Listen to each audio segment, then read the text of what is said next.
Merhaba değerli izleyiciler. Hamza Yardımcıoğlu ile bir gündem ötesi yayında daha buluştuk. Bu ara sık buluşabiliyoruz abi. Yani izleyiciler de mutlu olacaktır diye düşünüyorum ve konuşacağımız konu da yine her zamanki gibi gündemin ötesinden acayip bir şey. Tarih yeniden mi yazılıyor? Bunu soracağım sana. Çünkü bununla alakalı son zamanlarda çok acayip yeni bulgulara rastlanıyor. Yaslanıyor ve çok ilginç bir detay daha var orada. Bu bulgular kamuoyuna eskiden beri aslında envanterlerde, müzelerde, bazı keşiflerde bulunmuş olan şeyler yeni yeni çok acayip bir operasyon var ha. Bizim insanlık tarihimizi öyle bir yere götürecekler ki, bak insanlığı buna hazırlıyorlar.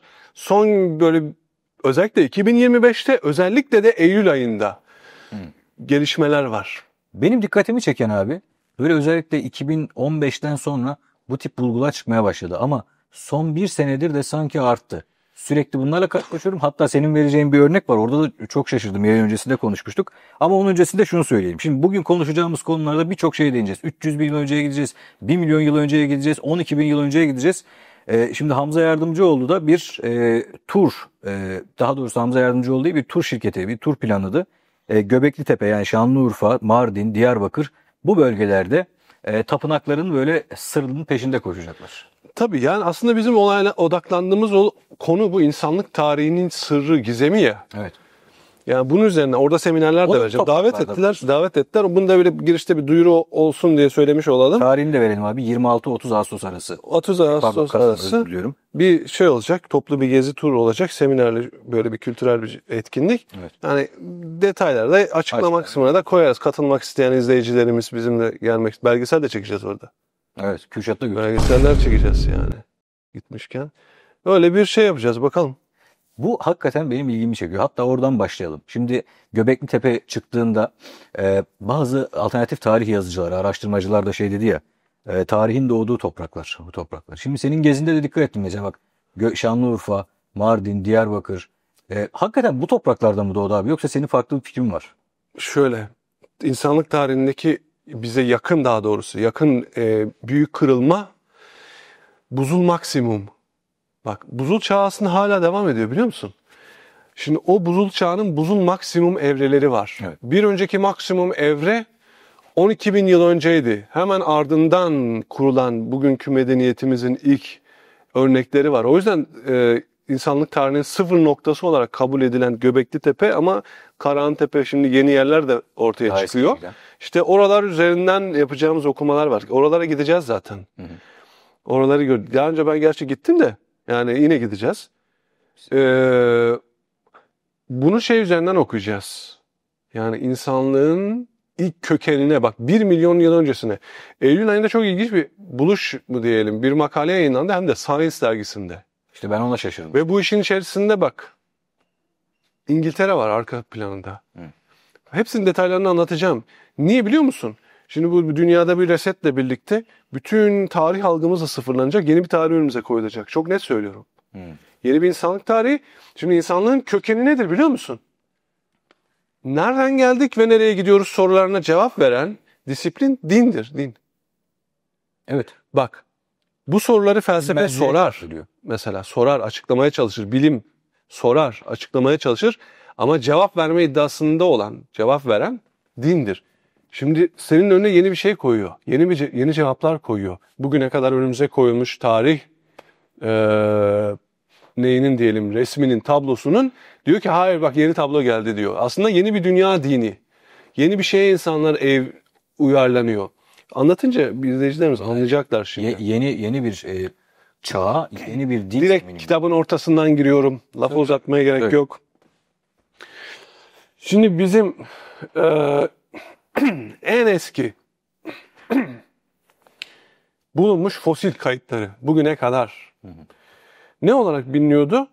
300 bin yıl öncesine kadar Evet. en eskisi Fas'ta bulunmuş kafatasları ve Homo sapiens bugün yani evrim teorisi sınıflara ayırmış. Ama evrim teorisi de çökecek şimdi. Bak. O Homo sapiens modern insan kafatası 300 bin yıl öncesine ait bir madende bulunmuştu. Ondan önce de Etiyopya'da bak bu son geçtiğimiz yüzyıl içerisinde olan olaylardan bahsediyorum. 140 bin ve 200 bin yıllar arasında tarihlenen Evet. yine kafa tasları Etiyopya'da bugün mevcut olan vardı.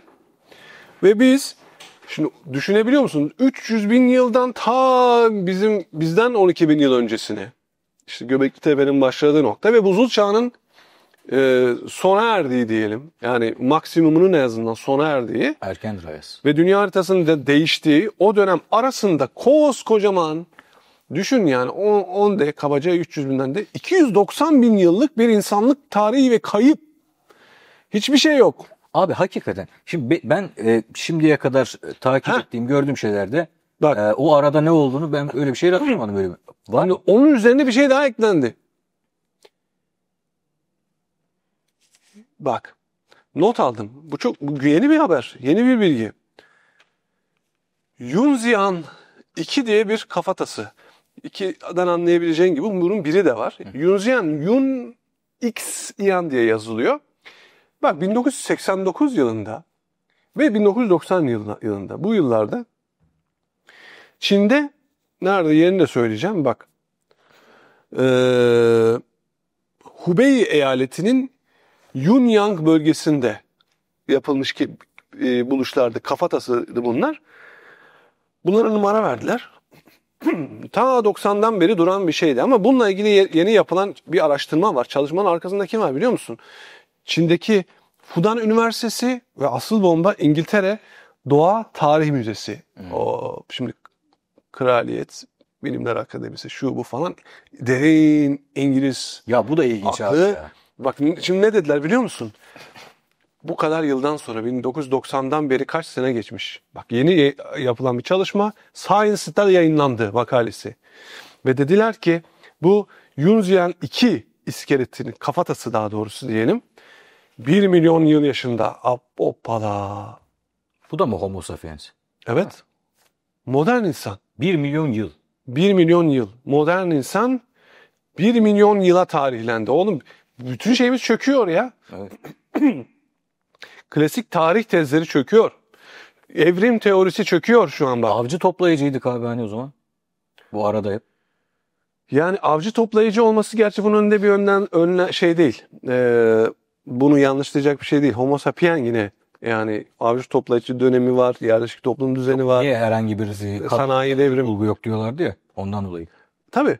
Ama şuydu yani ilk başlarda bak yani 1800'lü yıllarda da dahil olmak üzere Homo sapien türünün yani modern insan türünün yani evrimleşmişti ya Homo habilis, Homo erectus bilmem ne falan böyle türler ayırıyor ya maymun türlerini ondan sonra hatta bazı nesli tükenmiş insan türlerini de sınıflandırıyor. İşte şu bilmem ne falan filan. Yani düşünsene o kadar çeşitli bugün bile. Git mesela pigmelere bak. Aborjinlere bak. Ondan sonra git bir İskandinav yani kafataslarına bak yani hepsinin hatta şeyde de çok modaydı ya 1920'li yıllarda kafatasçılığı diye de bir şey vardır ya bugüne kalmış. Kafatası ölçümü. Kimisinin böyle arkası uzundur. Kimisi düz kafadır. Bizde çok var onlardan. Batı ülkelerinde yapıldı o zaman. O düz kafalar bizde çok vardır. O böyle beyin için küçük bir alan. Alan kalmıştır kafasının içerisinde. O kafatası daraldıkça beyin daha az alanda olduğu için böyle arızi tipler falan vardı toplum içerisinde. Genelde o kafa tiplemesinden çıkıyor onlarda. Hatta onun meşhur bir karikatürü var biliyorsun böyle. Çok, Değil mi? Twitter falan çok dolaşıyor. O tipolojiye uyan. Yani kafa tasları bugün bile bak yan yana koy dersin ki farklı türler o kadar böyle farklı şeyler var. Bu tarihte de oldu. Yok olmuş kavimler, nesiller yok mu? Şimdi bu da o yüzden çok böyle iç içe geçmiş, manipülatif, çok zorlama yorumlara dayanan da bir boyutu var evrim teorisinin. Ama o zamanlarda da işte insanlık tarihini modern insanın en azından işte 30-40 binler, bilemedin 50 binlerin ötesine gitmeyen bir şey vardı ve bunun üzerine kurgulanmış bir teoriydi yani evrim teorisi. Daha sonraki keşiflerde özellikle 20. yüzyılda yeni buluşlar falan ulan gittikçe gidiyor. 100 bin yıla çıktı. 200 bin yıl. Ondan sonra işte yakın zamanda 300 bin. Ulan 1 milyona çıktı ya. Şu anda çıkartıldı diyelim. Peki burada asıl benim dikkatimi çeken, ilginç gelen şu. Yani bu neden beklendi bu kadar zaman bunun beklenmesi? Yani bak bu arka planda bu akademinin de yani fonlayıcısı bir sürü yapılar var. Dünyanın kültür mirasını temerküz ettiren işte Smithsonian Enstitüsü gibi. Yine arkada Rockefeller vardır yani. Bunlar çok etkindir. Yani bu mesela Kudüs Arkeoloji Müzesi'nin, diğer adıyla Rockefeller Müzesi'nin falan büyük fonlar Doğuda ve Batı'da birçok ciddi üniversiteye fon sağlar bunlar. Yani hatta enstitü bazında böyle. Ya tabii İngiltere'de British Museum, Tabii. yani Louvre falan böyle bu yapılar bak çok ciddi finanse edilen ve bu tür yapıların şunu yaptığını çok iyi biliyorum. Birinci elden bilgiyle biliyorum. Mesela bunlardan bir tanesi de Göbekli Tepe'dir. Çok iyi biliyorum ki Göbekli Tepe'de bulunan bir takım eserler, bir takım heykeller, taşlar, yapılar gizlendi. Bak bunu birinci elden biliyorum ha. Bu bir spekülasyon. Ya kimden öğrendiğini sormayacağım tabii ki Sorma ama biliyorum. ama neden? Mesela o İşlerine öğrendiği gelmeyen kişi bir şey bilgiyi abi paylaşmıyorlar. Gizliyorlar. Ne zaman ki her şey için belli bir zaman koyulmuş. Neden bu kadar zaman beklendi de şimdi insanlık tarihi 1 milyon yıla çıkarıldı. Bir plan var, bir ajanda var. Bak 2030 her şey onun etrafında dönüyor. Ve bak uzaylı temasına kadar bir noktaya gidiyoruz şu an. Uzaylı teması. Bu gerçek olsun olmasın hiç önemli değil. Ki bunun büyük ihtimalle ben sahte bir uzaylı algısının yaratılacağı üzerinde, teorisi üzerinde duruyorum. Ve yıllardır, ta 2010'lu yılların başlarındaki yaptığımız yayınlarda bile bundan bahsediyordum. Ama o zaman çok uzak geliyordu insanlar ama şu an her şey o kadar yaklaştı ki. Ve bu yeni reset ile birlikte adam sana şunu söyleyecek. Diyecek ki arkadaşlar, ey bütün dünya insanları, bizim şöyle bir tarihimiz var, bizim şöyle bir yaratıcımız var, uzaylılara gelecek var. Bu işin kökeninde satanizm var. Satanizm. O kadar ciddi şeyler söylüyorsun ki şimdi. Ve bu işe dahil olanlar bile bunun farkında değil. O üniversitelerde, o akademilerde o araştırmaları yapan profesörler, işte ne bileyim herkes yani arkeologlar olsun, ondan sonra kimyacısı, şusu busu bir sürü disiplinden insan çalışıyor. Bunlar bile bunun farkında değil mi? Arkada her şeyi bekletilen, yani bu yayınlar sadece bizim dünyadaki finans, politik, jeopolitik falan bu konularla ilgili yayınlar nasıl bir tekelse, nasıl medya bir tekelde ve onların istediği şeyler sürekli insanlara anlatılıyorsa akademik yayınlarda da var bu. Kesinlikle. Bilimsel yayınlarda da var. Kesinlikle. Ve ya takvim koyuyor adamlar ve bunun içinde çalışanlar bile buna fark edemiyor. Ve yani görebilen görüyor ama onlar da hep dışlanıyor. Akademide susmak zorunda kalıyor. Akademiden dışlanmamak için. Ya ben hiç unutmam, bu örneği de çok veririm. Yıllar önce bir üniversitede, Bandırma Üniversitesi ismini de söyleyeyim, bir konferansta davet edildiğimde yani öyle şeyler anlatacağım için yani oradaki akademisyen herhalde bana domates atmaları gerek falan diye düşünüyordum. Çünkü o kadar yıllarca yazdıkları tezleri aslında çürüten şeyler söyleyecektim. Kimler? Onu da söyle, ilahiyatçılar. İlahiyatçılar, evet. Ve ben konuştuktan sonra hiç beklemediğim bir tepkiyle yani o kadar yani etrafımda toplandılar ki birçok akademisyen, hoca, kıymetli de insanlar yani. Ve bana teşekkür ettiler. Ben şok oldum ya. Ulan ben zannediyordum ki bana domates atacaksınız dedim. Yani siz hayret, sonra bana şu cümle aklımdan çıkmıyor. İyi ki akademinin dışından sizin gibi araştırmacılar var ki bunlar yazılıyor, konuşuluyor. Biz bu konulara giremiyoruz dedim. Ben de bir örnek vereyim abi bak. İstanbul Üniversitesi'nden birçok kişinin de tanıyacağı bir tarih hocası. Profesör. Ki bu arada şunu da söyleyeyim. Bandırma Üniversitesi dedim ama birçok farklı üniversiteden, yurt dışından hocalar var. Oranın hocalarını direkt şey yaparak söylemiyorum yani. O şey yani hedef gibi anlaşılmasın. İstanbul'daki üniversitelerden de vardı yani. Tabii uluslararası bir uluslararası bir şeydi. O şu Mason kitabını yazarken abi, size anlatmıştım daha önce bunu. Osmanlı arşivinde o masonlukla alakalı belgeleri tarıyordum ya. Evet. İstanbul Üniversitesi tarihten tanıdığım bir hoca geldi. Ne yapıyorsun, ne araştırıyorsun falan. Dedim hocam bu konu falan. Bana söylediği lafı hiç unutmuyorum mesela. Yani bu verdiğin örnekle çok benzeşiyor. Niye dedi bu konuyu araştırıyorsun? Hocam dedim bu konuyla ilgili doğru düz yayın yapılmamış. Akademik yayın yok doğru düz yani Osmanlı arşiv belgelerinde. Ve ona dedi ki her dedi büyük denizde boğulmak istiyorsun. Her dedi. Bak şimdi bu şu demek yani onlar biliyor zaten orada o belgelerin olduğunu ama kendileri yayınlamamışlar. Evet. Yani bu çok acayip bir örnek mesela. Tabular var abi. Akademide de tabular var. Ve orada da afaroz mekanizması çalışıyor abi. Afaroz kurumu kiliseye ait değildi sadece. Aynısı akademide de vardır. Ve aynısı bu afaroz müessesesinin şu an bütün dünyadaki dijital sistemin içerisinde tam göbeğinde olacak. Anladın mı? Yani şu an seni mesela aforoz etseler umurunda mı olur? Bana ne, ben her yerde diyorum ben dinsizim diyorum. Umurumda biri değil, anladın mı? Hani sen dinsiz oldun, dinden çıktın falan dese birisi benim umurumda mı olur yani? Anlatabiliyor muyum? Çünkü bunun bana hayatıma bir etkisi yok. Ama işin ekonomi finans boyutu girdiğinde bak bakayım etkisi var mı yok mu? Yani adamların getirmeye çalıştığı afaroz meselesi bu. Bütün hepsi bunun için. Bu yayınlar bunun için. Evet. Bu tezler, her şey bunun için. Buna hazırlıyor dünyayı. Şu vardı bak, önceden ben hatırlıyorum mesela. Alternatif tarih teorisi ortaya atanlara mesela, araştırmacılara deli falan diyorlardı. Ya kale bile almıyorlardı. Şimdi alternatif tarih araştırmacısı demeye başladılar. Özellikle son böyle 5-6 yıldır. Yani yavaş yavaş bir konuma yerleştirmeye başladılar. Ben onlara bile ben takılmıyorum, biliyor musun? İsterse ne desinler abi. Ünvanlar bana çok saçma geliyor. O biraz aşağılık kompleksinin beslediği bir şey, biliyor musun? Mesela bakıyorum yabancı yazarların kitaplarına. Hiçbir mesela profesör dediğin, bak adından da anlaşılacak gibi, profession yani meslekten gelen bir ünvandır. Mesleki bir ünvandır. Mesleki, sen üniversitede hocasındır. Yani o mesleğin devam ediyor, profesör. Ama mesela doktor, asıl oradaki akademik ünvan doktordur. Tabii. Profesör akademik değildir. Meslekidir.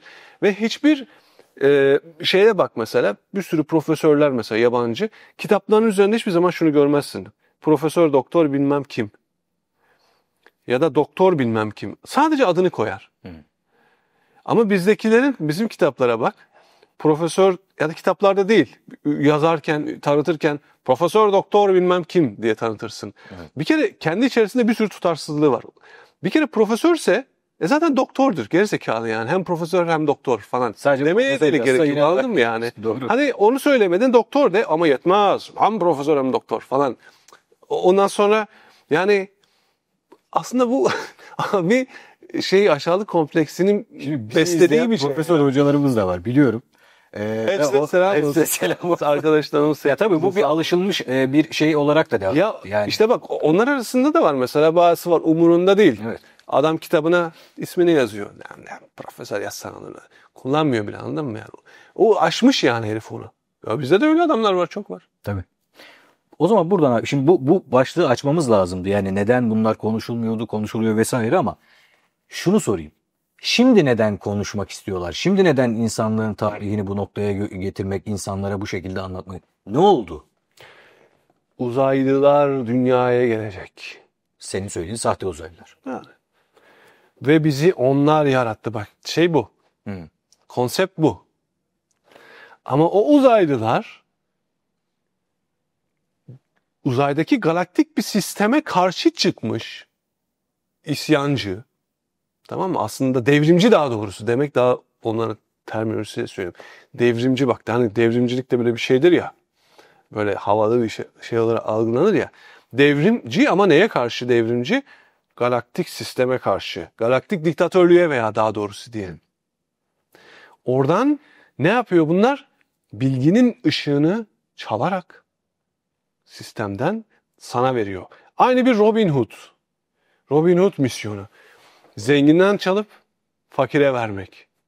Yani bu Luciferyan felsefe. Ve bunu sana ortaya koyduğu zaman, sana böyle anlattın da dersin manyak mısın nesin der geçersin. Ama sana bunu tarihsel delillerle, arkeolojik buluşlarla, bilimsel incelemelerle, sonuçlarla önüne koyduğunda dersin ki bir dakika ya, bizim önümüze koyulan sadece tarih değil, bize dinlerin anlattığı yaratılış hikayeleri veya yaratılış mitosları. Bunlar da çöküyor. Demek ki gerçek buymuş. Aslında dinin ortaya koyduğu iddia da odur ya, gerçeklik. İsa diyor ya, gerçek seni özgür kılar. Evet. Meşhur mottosu var mesela. Veritas vos liberavit. Bu çok şeydir ha. bu kavram. Hatta Batı'da üniversitelerinde bir duvarında falan yazar çoğu şeyde. Filmlerde bile görürsün. Yazar böyle Veritas Vos Liberavit. Bazısı İngilizce çevirmiştir. The truth will set you free. Bu İsa'nın da sözü. İsa'nın sözünün orada bir şey vardır. Gerçek. Halbuki orada bugün bize anlatılanlar semavi dinler adı altında. Sadece Hristiyanlık, Yahudilik, İslam bütün dünya için hiçbir ayrım yapmadan söylüyorum. Bir mitolojik masal ya da diyelim ya da bir masal anlatılıyor bize. Gerçekliği masalın içine gizleyerek anlatıyor. Yani bunun olumlu olumsuz tarafı da var. Yani o gerçekliğin çağlar boyunca, yüzyıllar, asırlar, binlerce yıl hatta boyunca kalmasını ne sağlıyor? Masallar. O masalların içerisinde bir sürü bilgi aktarılıyor. Bir varmış, bir yokmuş. Lan bu nasıl bir cümle? Bu nasıl bir kuantum denklemi yani? Neler bilmem ne. Bir varmış, bir yokmuş. Yani bu bir kuantum denklemidir yani. Ve devamında bunu tasdik eden şey var. Ne diyordu? Bir varmış, bir yokmuş. Devamı neydi? Develer tellalıyken işte Ha, ninen tabii. beşiğini tıngır mıngır. Ben dedemin beşiğini ya da ninemin beşiğini tıngır mıngır sallarken bak zamanın ters aktığı, paradoksal durumlar. Yani aslında orada acayip bir kuantum mekaniğine dair bir sürü bilgi var yani. O öyle aktarılan ben hep öyle baktım o hikayeye. O yüzden belki bizi bu kadar aklımızda kalan etkileyici cümleler olarak kalmış. Yani benim yine önemli bir örnektir. Göbekli Tepe'ye gidiyor. Çünkü elimizdeki en eski şey bu. Daha eskisi olsa ondan da veririz. Ağaca çaput bağlama ritüeli. Evet. Bir tane ağaç var orada. Ki daha önceki yıllarda daha başka ağaçlar üzerinden de olabilir. Yani bir dut ağacı bu. Dut ağacı. Ve o dut ağacından dilek diliyorlar, tamam mı? Asırlar önce. Daha Göbeklitepe'nin keşfinden önce.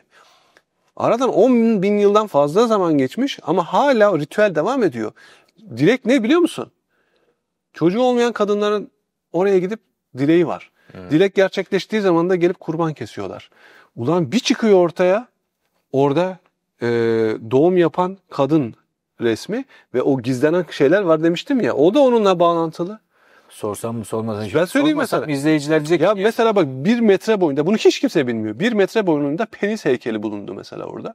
Hiçbir yerde ne yayınlandı ne fotoğraf ben biliyorum ilk abi. defa sen söylüyorsun şu an. Yani ben kiminle görüştüğünü biliyorum. Tabii Ya- onu sormayacağım da. Hakikaten yani Bana bilgi görüştüğü akışı var. kişi bizzat Bana şahit olur. her yerden bilgi akışı var kardeşim. Biliyoruz yani bazı şeyleri ve birinci elden yani alıyorum. Vallahi o da acayip. Şimdi 1 metre boyunda penis dedin. Şimdi insanların aklı hemen hikayelerine gidecek. Anunnaki falan hikayelerine gidecek. Zaten onu işte oraya bağlayacağım ya bugün. Bir çiftleşme merkeziydi bak orası çiftleşme merkezi. Ve orada acayip şeyler yapıldı ya. 100 binin üzerinde kemik bulundu orada kemik. Hani hiç bu konuşuluyor mu o boyutu? Hayvan kemikleri diyor. Hayvan da içinde bir sürü insan kemiği da var. var, değil mi? Hatta delik açılmış insan kafatasları var. Delikler açılmış. Ya o 100 bin üzerindeki kemiklerin üzerinde kesici alet izleri var. Evet. Orada acayip şeyler olmuş. Ama ne orası bir çiftleşme merkezi. Sen de öyle mi oturtuyorsun? Yani sana göre, senin araştırmalarına göre. Şimdi bunu ben bir şeye bağlıyorum ama. Yani tamam böyle bir realite var. Gizlenen, konuşulmayan, birinci yerden bildiğimiz. Hatta aslında onu gizlesen bile ortada olan kanıtları da var. Kanıtları da var yani. Bu ne biliyor musun? İnanma kültü var ya Sümer'de. Bu nedir? Tapınak fahişeliği kültü. Bak seks ayinleri. Nerede? Tapınakta seks ayinleri. Evet. Bugün de devam ediyor biliyor musun bu gelenek? Satanizm içerisinde. Ya hep örnek veriyorum. Stanley Kubrick'in filmi bunu anlattı ya. Göz tamamı kapalı. Tom Cruise, Nicole Kidman oynadı. Hatta o filmde çıkarılan sahneler olduğu da Aynı ya o film o kültürü anlatıyor. Bu adamlar hala devam ediyor bunu. Yapıyorlar, yaşıyorlar. Ya bu bunu konuşturma. Türkiye'de bir sürü genç kız cinayeti var. Kurban edilen ayinlerle. Bu hala devam eden bir şeydir. Şimdi burada inanma kimdir? Lilith'tir. Ve Lilith'e öykünme üzerinden başlayan bir ritüel Sümer'de milattan önce işte 3. bin yıllara tarihlenen bir şeydir bu külttür. Şeyle Göbekli Tepe arasına bakıyorsun. Yani 5000 değil mi? 5000 yıl fark var. Nasıl oldu ya? Bu kadar kayıp Yine kayıp bir dönem. Ama tabii bizim aslında burada benim dikkat çekmek istediğim şey de bu 290 bin Yıllık yıllık boşluğun bu sefer bunun 1 milyon yıla çıkması. Kardeşim 1 milyon yıl önce insan vardıysa modern insan. Onun ne şekilde yaşadığı hiç önemli değil ya. İsterse mağarada yaşasın. Fark etmez. Modern insan yani 1 milyon yıl içerisinde şey değiştirmiştir. Tekniklerini, teknolojisini, bilmem sosyal çevresini, yaşamını bilmem ne. Ulan hiçbir şey kalmaz mı geriye? Bir kalıntı. Bunun iki tane olasılık geliyor aklıma. Ya bulundu ve gizleniyor. Bulunmuş ve gizlenen şeyler var. Eğer bulunamadıysa da o zaman ya denizin derinliklerinde ya da buzulların derinliklerinde. Abi sen biraz önce dedin ki Göbeklitepe'de bazı şeyler bulundu ve henüz bunlar ortaya yani sergilenmiyor, en azından gösterilmiyor ve bilgisi verilmiyor. O zaman bu arada Yayın da 1 milyon yıldan bahsediyorsun. Burada da o zaman bulunup sergilenmeyenler, gösterilmeyenler var. bir. Daha önce senle mi konuştuk? Başka bir programda söyledim ama galiba sen devler. Evet, evet. Değil mi? Evet. Yani ya bir sürü var abi. Olmama ihtimali zaten yok da. Bak işte diyorum ki bunları şimdi çıkaracaklar karşımıza. Bu yapılan işte son yayınlara baktığımda artık bu şeyin düğmesine bastıklarını görüyorum ben. Ve bu ne zamana kadar devam edecek? 2030'a kadar devam edecek. Şimdi bunların hepsi bak bütün dünya şok olacak. Herkes önümüzdeki yıllarda hep arka arkaya şok edici insanlık tarihine dair haberlerle sarsılacak insanlar. Şok etkisi. Tabii şoklarla sarsılacak. Söylüyorum ne haberler düşecek. Bunların artık zamanı geldi. Sistem açısından zamanı geldi ve bütün hepsini yavaş yavaş ortaya koyacaklar. Böyle bir dönemin içerisine girdik. Aklıma şey geldi şimdi sen bunları anlatırken. Yeni bir döneme, yeni bir çağa başlıyoruz ve yani böyle bir en azından bir planlama var. Ve burada senin söylediklerinden gördüm işte din ya da din algısı en azından değişecek. Ekonomi sistemi değişecek. Toplumsal sosyal yaşama dair birçok konu değişecek vesaire vesaire. Biz bunun toplamına paradigma diyoruz işte. İşte benim de aklıma şu geldi. Hakikaten böyle dönemler, böyle değişim dönemlerinde mesela sanayi devrimi öncesine bakıyoruz. Orada da mesela coğrafi keşiflerle başlayan bir değişim var. Çok güzel. Reformla başlayan bir din algısı değişimi var mesela. Senin bu şimdiki güzel. teorine biraz Çok güzel bir tespit yapıyorsun. Bak aynen endüstri devrimi nasıl dünyadaki insanlık tarihinde büyük 3 tane paradigma değişiminden bir tanesiydi. Daha doğrusu üçüncüyü şu an yaşıyoruz. Şöyle söyleyelim ya da yani o da aslında çok belirsiz de yani avcı toplayıcı kısmı. Hala var avcı toplayıcılar. Git Afrika'ya. Yani Amazonların balta girmemiş ormanlarında geçtiğimiz yıllarda bir tane şey çekti. Kabile buldular ya. Adamların dünyadan ilişkisi yok yani. Herifler hala avcı toplayıcı. Şimdi o dönem mesela dünya çökse bugün. Tamam mı? Meteordu işte bir şey olsa ve aradan 1000 yıl sonra birileri gelse ve kassalar Afrika'dakileri tesadüfen bizi değil de onları bulsalar. evet. Diyecekler ki 1000 yıl önce yani bizim bugünümüzü kastederek insanlar avcı toplayıcıydı. Halbuki öyle değil ki. Bir kısım öyleydi. Nereden biliyorsun o dönem o avcı toplayıcının diye zannettiğin belki öteki taraftan ne bileyim misal yani Antarktika'nın gizli bilinmeyen bir yerlerinde ya da başka bir yerde fark yok. Çok süper medeniyet vardı aynı zamanda eş zamanlı. Sen o çağı öyle bölüyorsun da Neolitik dönem diye Paleolitik dönem deniyor ona. Daha sonrası Neolitik işte yerleşik toplum düzeni falan filan şu bu. Ya öyle değilse bak bunlar hepsi çökecek. Bak gidiyor. Patır patır Göbekli Tepe'nin şeyi bile ya daha önceden biliniyordu. 80'li yıllarda bak. Mesela bunu 96'da falan böyle şey yaptılar. Kazı çalışmaları bilmem ne. 2000'li yıllarda dünyaya duyurdular da o Klaus Schwab, Klaus Schmidt, Schwab'a gitti aklı Schwab. Nasıl bulmuştu? Bir tane bereket tanrısı heykeli vardı. Bulunmuştu. Daha 80'li yıllarda müze müdürüne götürdüğünde ulan bu nedir bu? Öyle Süs heykelleri falan yapılır. dalgası ortada erekte olmuş bir erkek. Yani böyle adam sergilenir mi? Ayıptır. Ayıptır kardeşim. Diyerek tabii kendince şey olabilir. Toplumsal bir şey refleks. Düşünsene müziğe öyle bir şey koysun. Yani o toplum buna lan falan. Onlar da şok olacak. envantere kaydediyor, ayıp olmasın diye depoya atıyor. Evet. O heykel sayesinde orası keşfedildi. Klaus Schmidt bunu bulduğunda arkeoloji müzesine gidip geliyordu o zaman. Nevali Çoli'de çalışıyordu. Bu ne falan deyince bunu nerede buldunuz? Ha burada. Bir gidiyor bakıyor, ulan burada bir şey var. Yani o zaten belli, yani höyük var orada, bilmem işte. Ondan sonra başladı da ve yıllar geçti. Dünyaya, kamuoyuna şey yapılması da çok eski bir şey değil ki yani. Yani 2010'ların o yıllar başları falan yani. Yani zamanı geldi, anlatabiliyor muyum? Bir şeyler önceden de bilinen şeylerin. Bunların artık bir şeyin bir takvime göre işliyor. Apollon Tapınağı, ya bak oraya da gideceğiz. Orada da ya öyle bir şey olmaz kardeşim. Ya Rockefeller'lar, Rothschild'ler, Avrupa Konseyi'nin üst düzey adamları, ne geldiniz siz buraya? Ve geldiler, helikopter pisti yapın buraya dediler, biz rahat gelelim diye. Ve ben biliyorum bunu dediklerini, onu da biliyorum birinci elden. Hayır dedi, Türkiye kabul etmedi bunu. Aslında Türkiye değil, oradaki bürokrasi falan arka planlara da gitti. Bu bir şey, Abi, bu talep ta Ankara'ya gitti ya. Bunlar bu arada yeni değil. Şimdi Yani Osmanlı son döneminde de mesela bak dikkat et, 2 ülke vardır Osmanlı coğrafyasında arkeoloji çalışması yapan. Almanya ve İngiltere. Deli gibi her yeri izin alıp abi bak şimdi ben sana şöyle söylüyorum. Şimdi zamanı geldi diyorum ya.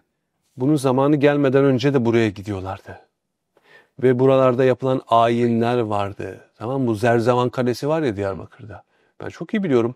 O gece oraya Rockefeller'ların gittiği gece ayin yaptıklarını ben biliyorum. Ve oradaki güvenlik görevlilerini o gece orada görevli olan kişilerin de kim olduğunu biliyorum. Onları eve gönderdiklerini de biliyorum. Ve o tepenin güvenliğini sağlamak için bir ordu silahlı adamın geldiğini de biliyorum. Bak. Hepsine mesai bugün izinlisiniz deyip onları eve gönderdiler. Bak, ve orada o geldiklerinde o şeye açılmıştı. Turizme açılmıştı mekan. Ve kimse artık şunu sorgulayamazdı. Bunlar niye geliyor? Turizme açık kardeşim. Turist isteyen gelir değil mi? Hı hı. Öncesinde de geliyorlardı ama. Öncesinde de gelenleri biliyorum. Hatta bakanlığa kaç tane şikayet yapıldığını da biliyorum. Birileri gelip burada ayin yapıyor. Yerel halkın şikayetlerinin kayıtlı şeylerin de olduğunu biliyorum. Yani bak, daha önce gizliydi bu. Vardı. Önce de vardı. Önce de biliniyordu. Zerzevan da biliniyordu. Göbektepe'de biliniyordu. Şu da biliniyordu. Bak bu 1 milyon yıllık kafatası da. Her şeyin bir takvimi var. Zamanı geldikçe bunlara diyorlar ki bak böyle bir şey keşfedildi. Yeni bir şey. Şu bu. Al bir yine Ekim ayında yapılan bir şey daha açıklandı. Keşif. Bu da yeni. Bak bunu da çünkü hala bilmiyor. Nedir abi? O da Karahantepe'de yüzü olan bir figür. Yüz. Normalde T figürler var ya. Üstünleri Göbektepe. Ve benim yıllardır ortada olan bir teorim vardı. Onu doğruladı o. Neydi o benim o teorim? Bu T figürler insan değil. Hani insan olarak şey yapılmıştı ya. Elleri var böyle yanlarda. Evet. İnsan değil. Kardeşim bunlar tanrılar. Anunnakilerdi bunlar.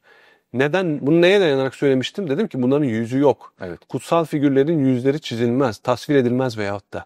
Yapabildikleri halde yapmadılar. Urfa Arkeoloji Müzesi'nde onu ilk yaptıklarını yapan adamlar onu da yapardı. Aynı döneme tarihleniyor. Yapmadılar. Yapılmışı nerede bulundu? Karahantepe'de. Evet. Yeni çıktı. O tanrı değil. Küçücük şöyle daha küçük insan tasviri. Tanrılar ve insanların birlikte tasvirinin bir örneğiydi. Yani demek istediğim evet, onlar özellikle yapmadı.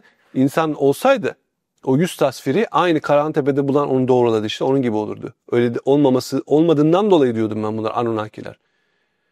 Bu arada... Hepsinin zamanı geliyor abi bak. Bastılar düğmeye. Hele bu 2025 özellikle bu ikinci yarısından itibaren daha hızlandı. Ama 2030'a kadar bak neler göreceksin. Ben daha da hızlanacağını düşünüyorum. Çünkü biraz takvimin gerisinde kaldılar gibi görünüyor planlarına göre. Bir de o şeyi sorayım. Hatırlıyor musun? Kaç tane test sütunu çıkarılmıştı abi Göbektepe'de? Hatırlayabiliyor musun? Hafızanda var mı? Yok, aklımda değil sayısı. Yani onun sayısı belki başka test sütunları da çıkar mı ileride diye düşünüyorum. Ama beni esas şok eden ne olur biliyor musun abi? Hani Mu'yu bilemem de deseler ki bakın Atlantis medeniyetini bulduk veya izlerini bulduk. O zaman şaşırırım mesela bak. Diyecekler, merak etme. Onu da söyleyecekler. Yani buzul maksimum öncesinin ne ait yerleşim bulacaklar. Yani açıklayacaklar veya diyelim. Bunların hepsi sırayla gelecek. Yani bak şu 3I Atlas muhabbeti var ya. Evet. O bile bunun için bu kadar bütün dünyanın gündemine geldi. Ulan Elon Musk bile. Yani en popüler kim figürler varsa dünyada ya bu podcastlarda bu konuyu oturup konuşturuyorlar. Nasıl? Geçen Joe Rogan'ın mı bir tanesiyle öyle bir şey yaptılar bu konu üzerine. Herkes abi. Herkes. Şimdi ne oradaki hikaye? Uzaylılar. Uzay gemisi. Dünyaya geliyor. Yaklaşıyorlar. Şu bu falan filan. Şimdi bak isterse gelsin ister gelmesin. Hiç fark etmez. Yanlışlanabilir bir iddia değil. Geçti gitti. Kardeşim. Yani gelmedi diye uzaylı yok mu? Uzaylıydı geçti gitti. Bize uğramadı sadece. Bunu yanlışlayabilir misin yani? Yok. Ama senin toplumsal hafızayı bilinçaltını bir şeye bak. Yakında çok daha büyüğü geliyor. Ona hazırlıyor. Hikaye bu. O zaman sürekli yeni şeylerle karşılaşacağız biz. Evet. Yani bunun kaçışı yok. Tabii buna o sahte uzaylı gösterecekler dedin ya, bak orada aklıma şu da takılıyor mesela. Şimdi sahte uzaylı varsa sahte uzaylı saldırısı olur mu mesela? Evet. Mesela o da aklıma takılan sorulardan biri. Şimdi burada iki tane olasılık ön plana çıkıyor. Bunlardan bir tanesi daha ağır basanı. Çünkü iki tane medeniyet karşılaştığında birisi çok daha güçlüyse diğerinden illaki sömürüyor. Yani denk olduğu zaman sadece ticaret yapıyorlar yani birbirlerine zarar. Ve hayvanlar aleminde de öyle. Tabii. İki tane aslan veya yani bunlar çok mecbur kalmadıkça birbirlerine şey yapmıyorlar. Yani emin olursa onu yok edebileceğinden çok zayıfsa falan şey yapıyor. Yoksa kaçıyor mesela bir tanesi. Çünkü yara almak istemiyor.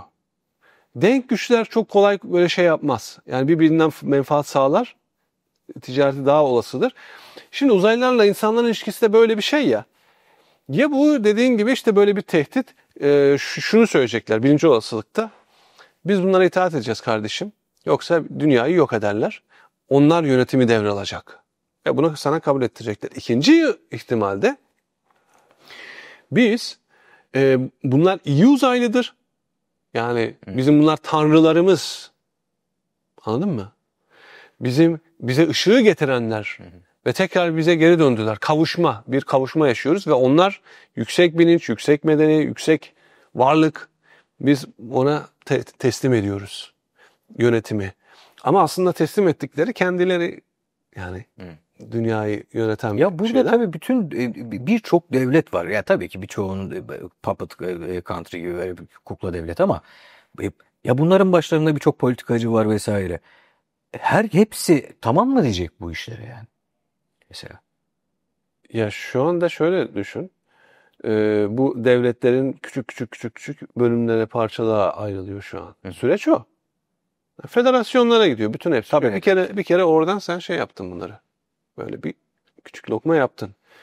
İkincisi de yani şimdi bir teknoloji düşün. Silah teknolojisi. Seni ezici bir noktadaysa sana herkes bir kere boyun eğer. Ama bu sadece silahla bitmiyor. Bir de işin finans boyutu var yani. Sen adamın parasına muhtaçsan yani kendi paranla sen Türk lirasıyla ithalat yap bakayım. Sen git Türk lirasıyla Almanya'dan mal al. İşte Amerika'dan, Çin'den. Türk lirası ödeme yapacağım de. Evet. Anladın mı? İhtiyacın varsa senin o adamın parasına, sistemi o kurmuşsa, abi sistemin sahibi bunlar zaten kuranlar bunlar. O yüzden öyle bir güç oradan alıyorlar yani. Öyle bir şeyi kullanıyorlar. Böyle bir avantajları var. Bir de tabii bütün bu konular içerisinde aklıma geldi. Daha önce seninle gerçi detaylı bir programını yapmıştık onun ama ona da değinmemiz lazım yine. Üç cisim problemi. Evet. Bütün dünyada sükse yaptı abi ya. Yani Ya seninle o zaman da konuştuk ya. Evet. Onun üzerine program yapmıştık. Hatta kitabı ayrıydı onun. Kitabında olmayan bazı şeyler falan da var.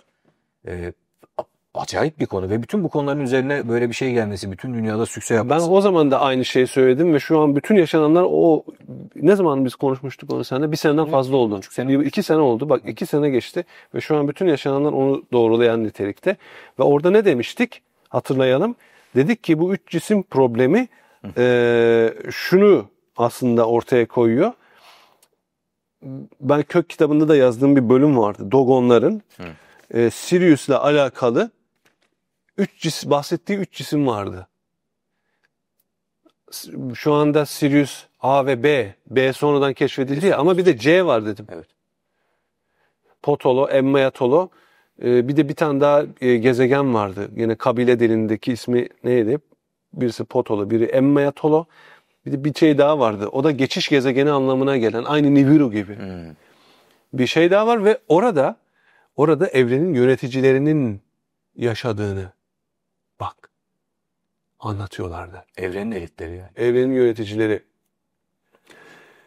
Yani bütün göndermeler aslında Sirius'tan, o sistem içerisindeki bir yapının dünyaya tekrardan nüfuzu, dokunuşu, böyle bir şey üzerine. Yani hep aslında ne biliyor musun? Uzaylıların dünyaya gelmesi. Emin olun, bakın buna çalışıyorlar. Net yani. Sinema, dizi sektörüyle, ondan sonra akademik yayın sektörüyle, her yerde. O şeyde, dizide de zaten böyle bir O dizi onun için çekildi bak, çok dünya net. toplanıyordu ya abi, hatırla, böyle Birleşmiş Milletler miydi ya da ona benzer bir kuruluş tarafından toplanıyordu. Tabii bak, orada yetki veriyorlardı. 3 kişiye mi yetki veriyorlardı hatta, öyle bir şeydi değil mi? Evet, ve onlar böyle, çünkü bütün cihazları, mesajları, her şeyi deşifre edebildikleri için o kişiler, dünyayı kurtaracak olan kişiler hiçbir kayıt almıyordu, not almıyordu. Hep düşünüyordu, kafalarında kuruyorlardı. Evet.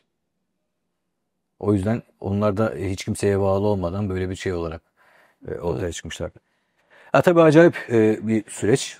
Bütün bunları da böyle önümüzdeki programlarda, farklı programlarda da yine anlatacağız yani. Yeni bulgular, yeni şeyler çıkmaya devam edecek. Ama şunu sorayım sana. Benim kafama sürekli takılıyor çünkü. Bu Ajanda 2030 projesinden bizim bütün bu anlattıklarımızı da içerecek şekilde. Sence ajanda tarihiyle alakalı bazı şeylerde geri mi kaldılar? Yani Kaldılar. ben öyle bir hissiyat alıyorum. Kaldılar ve şu an çok zordalar aslında. Takvimi değiştiremezler. Takvimi değiştirmek için zamanı değiştirmeleri lazım. Yani öyle bir güçleri varsa, paralel evren kanalı açabilirlerse o ayrı. Ama takvim değişemez. Çünkü bu okült bir tarihtir. Çağ geçişleriyle alakalı bir tarihtir. Ve bunun bitişi Ekim 2030'dur. Ama çok geri kaldılar ve bunu kendileri itiraf etti. Evet. Ne zaman itiraf etti? Bundan bir önceki değil, ondan önceki Birleşmiş Milletler Genel Kurul toplantısında bu açık itiraf yaptılar. Zaten o genel kurulun şeyi neydi? Başlığı Acceleration Program. Hızlandırma programı. Ve Birleşmiş Milletler Genel Sekreteri de çıkıp bunu net söyledi. Kendi internet sitelerinde de yazdılar. Dediler ki biz bu yeni programda, planda, bu SDG planlarında yani çok geri kaldık.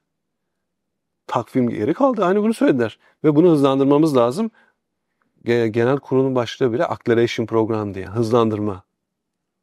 Evet. Bu net yani. O bir tırtlayacaklar orada bak. Niye geri kaldılar? Çünkü bu adamlar böyle 300 yıllık, 500 yıllık falan plan yapan adamlar yani. Geri kaldılar. Yapamıyorlar. Bak herkes zannediyor ki, ya da çoğu kişi, bunlar ne isterse yapar. Bunlar ne derse o olur. Öyle olmuyor işte. Öyle olmuyor. Bunlar öyle kaderi mutlak falan değil yani. Bunlar da senin benim gibi insan. Ve dünyadaki bütün büyük bir işleyiş var. Ve onu böyle istedikleri gibi dokunarak, sihir yaparak bir anda değiştiremiyorlar. Tamam, büyük güçleri var, etki edebiliyorlar ama şöyle düşün. Bir arabayı itiyorsun. Tamam mı? Araba çok ağır bir araba. Kaç ton mesela diyelim. Ama itebiliyorsun değil mi? Şimdi arabayı alıp şöyle kenara koyayım, kaldırıma koyayım diyebilir misin? Yani sınırı var, tamam mı? Her şeyin, gücün bir sınırı var. Şimdi aynı arabayı iterken düz yolda farklı bir hızla itersin. Hafif bir meyil varsa bir şeyin ya da bir tümseyin üzerinden atlatacaksan daha fazla kuvvet uygulaman gerekir. Hızı değişir. Bir sürü değişkenler var hayatın içerisinde. Bunlar tabii ki, ya sen bile mesela bir laf vardır. Evdeki hesap çarşıya uymaz. Yani markete gitmeden önce bile şunu alacağım, bunu alacağım dediğin zaman listen bile tutmaz yani. Bırak hesabını, listen bile farklı, ya da o bir ürün bitmiştir, başka bir şey alırsın falan. Yani gerçek hayatla bizim planladıklarımız tutmuyor yani. Örtüşmüyor her zaman. Tabii başka bir şeyde tablo da var orada. Ama bak sen diğer programlarında bahsettin mi bilmiyorum abi. Şimdi değerli izleyiciler bunlar zaten spekülasyon olmadı artık açık yani. Bir Dünya Ekonomik Forumu'ndan tutun bütün Birleşmiş Milletler'e kadar her yerde dillendiriliyor. Yayınlarda bahsettim mi hatırlamıyorum ama bak TRT World Forum 2025. Bunun videosunu değerli izleyiciler izlediniz mi bilmiyorum. İzlemediyseniz yani o tanıtım videosundan bahsediyorum. Açın YouTube'dan bakın. Bu arada yapıldı mı o forum? Yapıldı değil mi? Yapıldı. Çünkü Şimdi ona baktım telefonda bitti mi yapıldı mı diye bak. E, Değerli izleyiciler dikkat edin. İstanbul'da küresel yeniden kurulum. evet. Eski düzenden yeni gerçeklere temasıyla düzenlenen TRT World 2025 sona erdi. Ve burada Cumhurbaşkanı Erdoğan'ın mesela açılışını yaptığı bu forumda ilk gün konuşulan konuya bakın mesela. Stratejik özelliğin inşası. Türkiye ve küresel savunma paradigması. Şimdi bak bu çok önemli. İyi ki hatırlattın bunu ha. Şimdi bak bu forum gerçekleşti. TRT World. Evet. Küresel Reset Forumu. Evet evet. Çok açık zaten kendileri söylüyor. Yani bunun ilanını yaptılar. Tanıtım Oraya videosu da katılım var. için, Evet.